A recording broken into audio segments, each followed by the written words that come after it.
साधु जी सीताराम। अरे जोर से बोलो। अरे वाह, हम 7 दिन में नहीं थके या दिन ना रात बोल रहे, तुम बैठे बैठे थक गए। बोलो जोर से।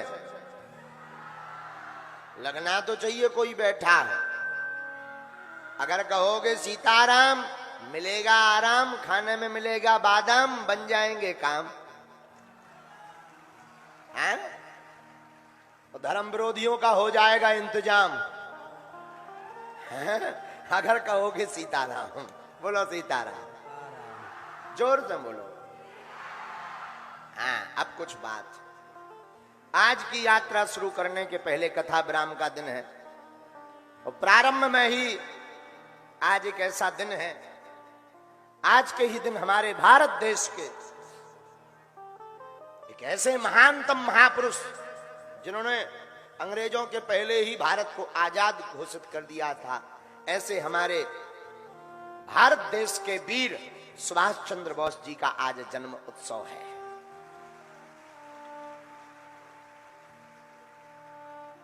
और सुभाष चंद्र बोस जी के जन्मोत्सव पर उनका एक नारा था, तुम मुझे खून दो मैं तुम्हें।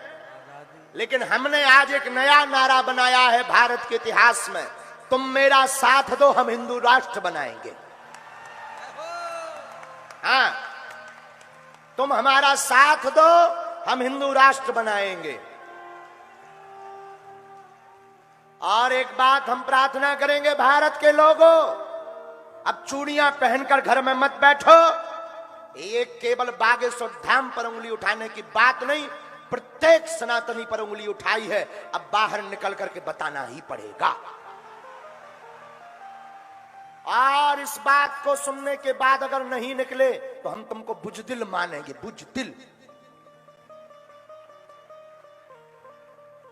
उनका नारा बहुत विशाल था और हमारा भी आज का सूत्र नोट कर लीजिए। सभी लोग अपना अपना मोबाइल निकालिए और ये नारा भेजिएगा सब तक, सबकी जो भगवान की नहीं उनकी जय जय सीताराम। अब बारनी तो ठटरी थी, लेकिन सबने कहा कि अब गुरुजी आप बहुत गंभीर हो जाइए, तो हम थोड़ा गंभीर होने का थोड़ा अभिनय कर रहे हैं।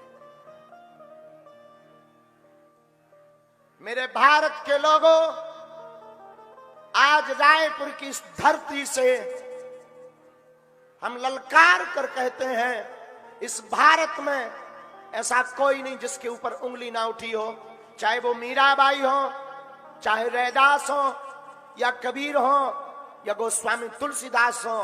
उन सबको कसौटी पर खरा उतरना पड़ा। यहां तक कि भगवान ब्रह्म हैं, उनको भी कसौटी पर खरा उतरना पड़ा। लेकिन आज इस व्यासपीठ से हम शपथ खा करके तुमसे कहते हैं, लोग हमसे पूछते थे बड़े बड़े बुद्धिमान कि गुरुजी चमत्कार क्या है, ये तुम चमत्कार की क्या बात करते हो। पहला चमत्कार तो यही है कि पूरा भारत का हिंदू एक हो गया, और दूसरा चमत्कार जिनको देखना हो कभी दरबार में आ जाना, वेलकम टू यू। और तीसरा, हमारी प्रार्थना को बेकार मत जाने देना।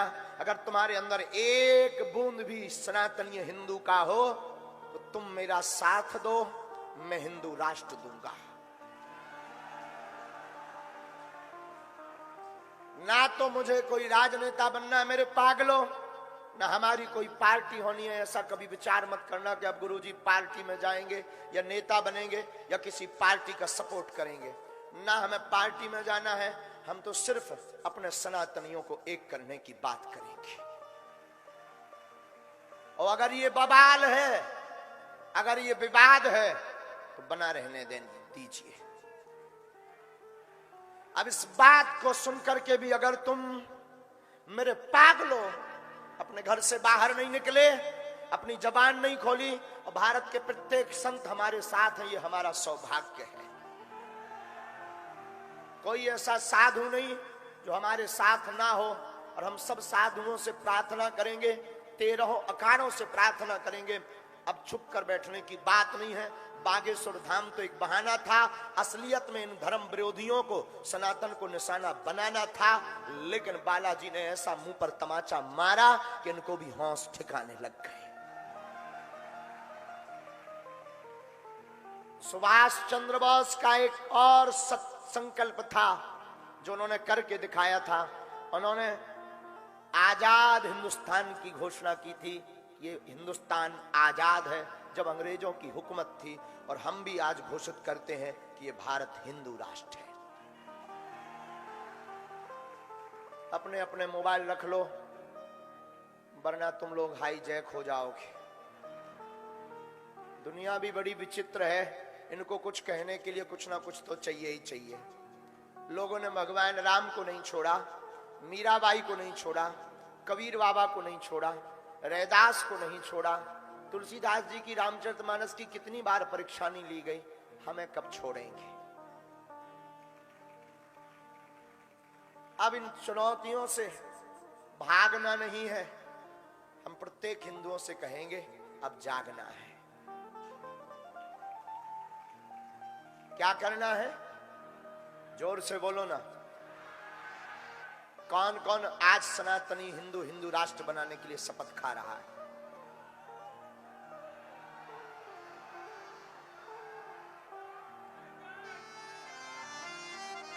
पक्का? अब अगर कोई सनातन के ऊपर उंगली उठाएगा तो कौन कौन मुंह तोड़ जवाब देगा? एक बात और बोल रहे, पूरे भारत के लोगों के सामने, मेरे पागलों, हमारे बारे में कोई कुछ भी कहे, अच्छा कहना तो उनकी मजबूरी है, अगर कुछ बोलेंगे नहीं तो फिर उनको कौन सुनेगा। कोई कुछ भी कहे, कहते रहने देना, सांच को आंच नहीं है। सांच को आंच नहीं मेरे पागलों, और हम जब तक जिएंगे तब तक सनातन की बात करें।